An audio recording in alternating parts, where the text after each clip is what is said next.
Hello everyone, this is Sachin Kumar and I welcome you all in this class of real numbers MCQ type of question which is totally based on the term 1 examination which is scheduled to be held on in the month of November और December।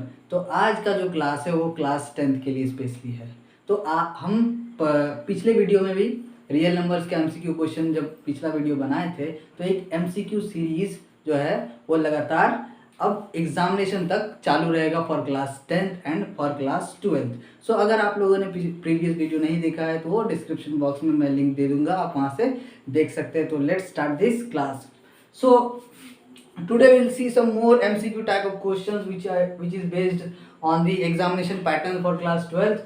Some questions I have taken from sample paper and some question those which have come on the previous board examination. So let's see some question. The LCM of smallest two digit composite number and smallest composite number is।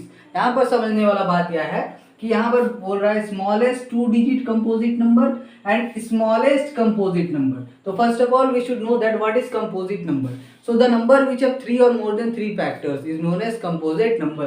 तो सबसे जो minimum सबसे छोटा 2 digit का composite number होगा वो होगा 10, क्योंकि इसका 3 और 3 से ज्यादा फैक्टर हो सकता है। और सबसे स्मॉलेस्ट कंपोजिट नंबर क्या होगा? सबसे स्मॉलेस्ट कंपोजिट नंबर हो जाएगा 4। So when we take the LCM of 10 and 4 its LCM will be 20 because we have question में बोला गया क्या निकालना है? एलसीएम निकालना है। तो एलसीएम ऑफ 2 10 और 4 क्या हो जाएगा? 20। तो इसका आंसर हो जाएगा option see that is 20। Question number 2, does 441 by 2 square into 5 to the power 7 into 7 square is terminating और नॉन टर्मिनेटिंग। देखना है कि ये टर्मिनेटिंग होता है कि नॉन टर्मिनेटिंग। तो टर्मिनेटिंग का क्या कंडीशन होना चाहिए? P बाई क्यू फॉर्म में अगर कोई रैशनल एक्सप्रेशन है, यहाँ पर P और Q क्या है? को prime numbers. P and Q are co-prime numbers and Q is written in the form of 2 to the power m into 5 to the power n। इस फॉर्म में अगर रहेगा तो रैशनल एक्सप्रेशन क्या होता है? टर्मिनेटिंग होता है। लेकिन ये तो इस फॉर्म में है नहीं, यहाँ पर 7 स्क्वायर है। तो इसको हम लोग थोड़ा सा सॉल्व करते हैं। ये हो जाएगा 441 by 2 square into 5 to the power 7 into 49 because 7 square is 49. So if we divide this term it will cancel out and here it will become 9. So it will be written in the form of 9 by 2 square into 5 to the power 7। तो ये किस form में आ गया? Terminating वाला किस form में आ गया? ये इस फॉर्म में आ चुका है। यानी कि इसका जो डेसिमल एक्सप्रेशन क्या होगा? वो टर्मिनेटिंग डेसिमल एक्सप्रेशन होगा। अब आगे चलते हैं। If n square minus 1 is divisible by 8, n square minus 1 क्या है? वो 8 से डिविजिबल है। Then n is what? तो n यहाँ पर क्या है? तो इसको हम लोग एग्जाम्पल से समझ सकते हैं। n स्क्वायर अगर हम लोग 2 का स्क्वायर लेते हैं तो 2 का स्क्वायर क्या हो जाएगा? 4 माइनस 1 दैट इज 3। क्या 3 डिविजिबल है 8 से? नहीं। अगर 3 लेते हैं तो 3 का स्क्वायर क्या होता है? 9। 9 माइनस 1 क्या हो जाएगा? 8। तो 8 डिविजिबल है 8 से। तो यहाँ पर क्या लिए? 3। 3 का स्क्वायर क्या हुआ? 9। यानी कि 3 क्या है? ऑड इंटीजर है। और एक एग्जांपल समझते हैं। अगर हम लोग लेते हैं 4, अब लोग 5 ले लेते हैं तो 5 का स्क्वायर क्या हो जाएगा? 25। 25 में 1 माइनस करेंगे तो हो जाएगा 24। तो 24 इज ऑल्सो डिविजिबल बाय 8। यानी कि जो हमारा कंडीशन आ रहा है वो कि इंटीजर तो वैल्यू होगा लेकिन इंटीजर कैसा इंटीजर होगा? ऑड इंटीजर होगा। तो ऑड इंटीजर इसका सही option, option number C is correct, odd integer. So question number 4, the HCF of a comma 8 is 4 and LCM of a and 8 is 24. Then what is the value of a? अब हम लोग पिछले video में देखे थे कि LCM of 2 number into HCF of 2 number क्या होता है? Product of 2 numbers. तो यहाँ पर HCF क्या है? 4 और LCM क्या है? 24। यानी कि 4 इंटू 24 वो किसके बराबर होगा? दो नंबर क्या है? a और 8 है। तो यहाँ से हम लोग 8 3 24 कैंसिल आउट कर सकते हैं। तो इसका वैल्यू क्या हो जाएगा? 8 का 4 into 3 that is value of a is 12. So option number B is correct. Question number 5. The mathematician who founded sum of first 100 natural number.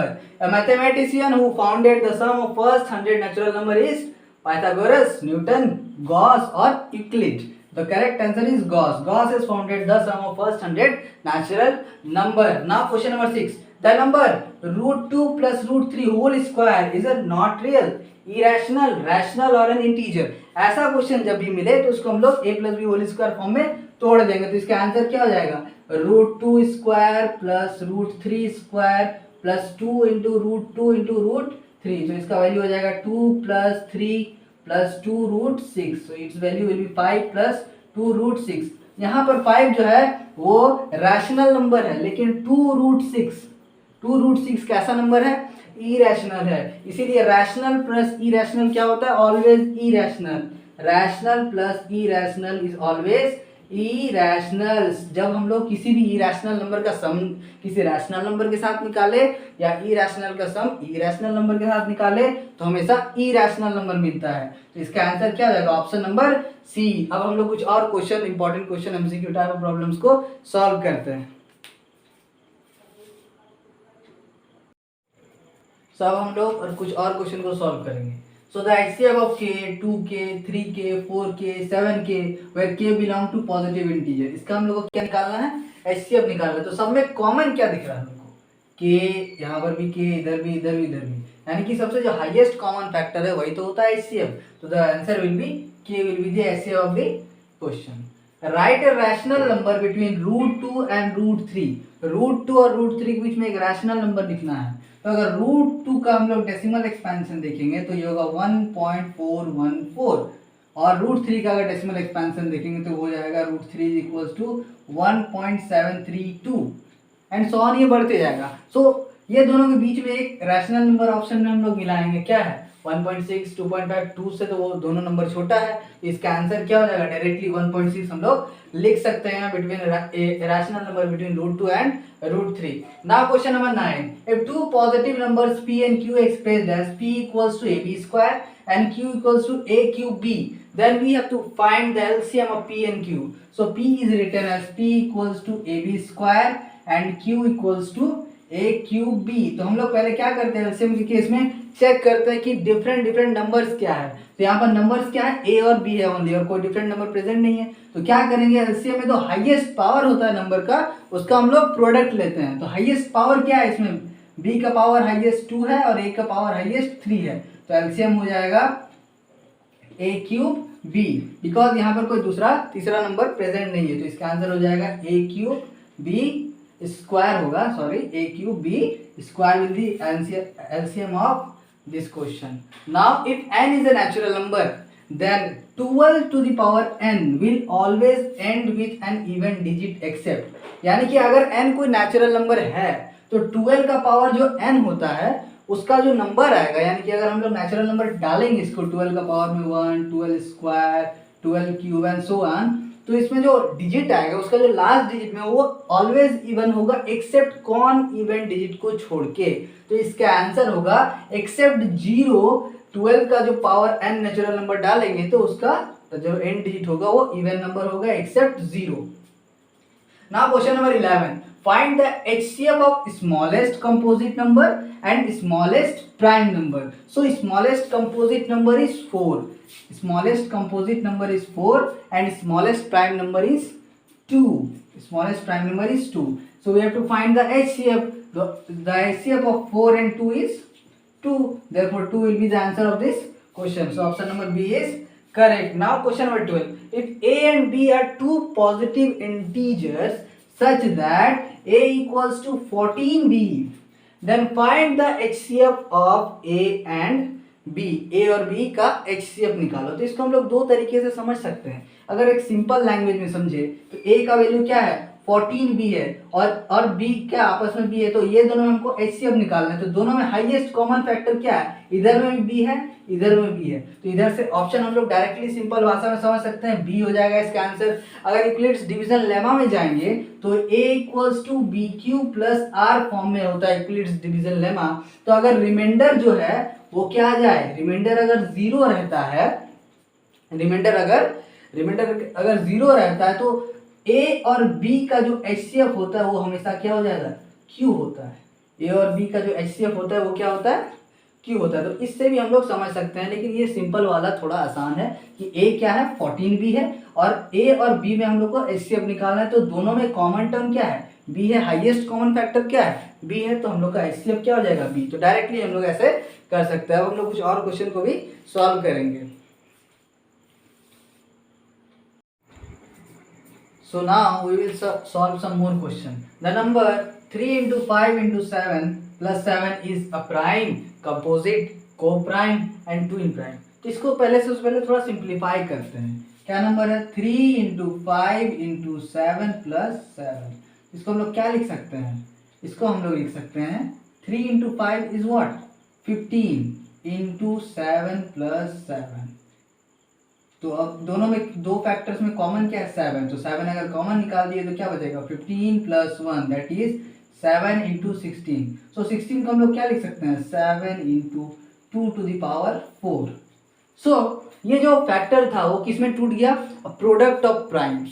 Product of primes में ये फैक्टर टूट गया, यानी कि if a number is expressed as a product of primes then that number is obviously a composite number, और जो factor में टूटेगा वो एक यूनिक एक्सप्रेशन होगा।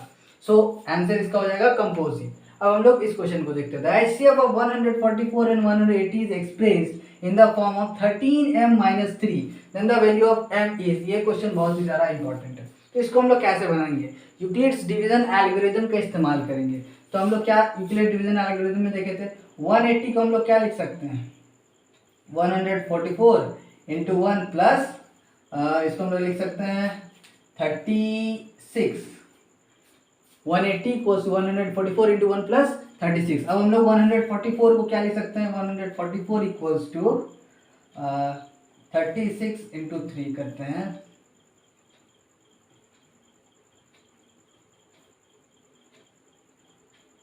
तो हम लोग इसको लिख सकते हैं 36 इंटू 4 प्लस 0, यानी कि 36 डिवीजन एल्गोरिथम हम लोग यूक्लिड्स का डिवीजन एल्गोरिथम देखे थे कि जब किसी नंबर से मतलब इसको डिवाइड करेंगे तो और रिमाइंडर क्या आ जाए? रिमाइंडर हमारा 0 आ जाए तो वो नंबर क्या होता है? इसका HCF होता है, यानी कि 180 एंड 144 का जो HCF होगा वो क्या आया? 36 आया। अब हम लोग 36 को किसके टर्म में एक्सप्रेस करके लिख सकते हैं? यानी कि 36 बराबर ये आना चाहिए, यानी कि ये जो क्वेश्चन है 36 वो 13m माइनस 3 का फॉर्म में दिया हुआ है। अब m का वैल्यू क्या होगा? m का वैल्यू ऑब्वियसली 3 होगा, क्योंकि 13 इंटू 3 क्या होता है? 39, और 39 में जब हम लोग 3 माइनस करेंगे तभी 36 पॉसिबल है, अदरवाइज 36 पॉसिबल नहीं है। यानी कि इसका आंसर क्या होगा? 3, ऑप्शन नंबर ए। अब क्वेश्चन नंबर 15 देखते हैं। If a and b are two positive integers such that least prime factor of b is 5। 5 का लीस्ट प्राइम फैक्टर क्या है? 5 है। सॉरी, b का लीस्ट प्राइम फैक्टर 5 है एंड a is 3, और a का लीस्ट प्राइम फैक्टर क्या है? 3। Then we have to calculate और find the prime least prime factor of a plus b। a plus b का लीस्ट प्राइम फैक्टर हम लोग को कैलकुलेट करना है। तो a का जो लीस्ट फैक्टर है वो क्या है? 3 है। b का जो लीस्ट फैक्टर है वो क्या है? 5, यानी कि हम लोग को लीस्ट प्राइम फैक्टर ऑफ 8 निकालना होगा। तो 8 का जो लीस्ट प्राइम फैक्टर होता है वो सबसे छोटा प्राइम नंबर होता है 2। तो इसका आंसर हो जाएगा 2। तो बेसिकली आज हम लोग एमसीक्यू क्वेश्चन देखे रियल नंबर्स क्लास 10 का। ये रियल नंबर्स क्लास 10 का दूसरा वीडियो है। पहला वीडियो में भी हम लोग एमसीक्यू क्वेश्चन 15 या 16 एमसीक्यू क्वेश्चन बनाए थे। अब अगला वीडियो जो होगा वो रियल नंबर का केस स्टडी क्वेश्चन पर बेस्ड होगा, रियल नंबर्स के ही। Till then take care and bye bye.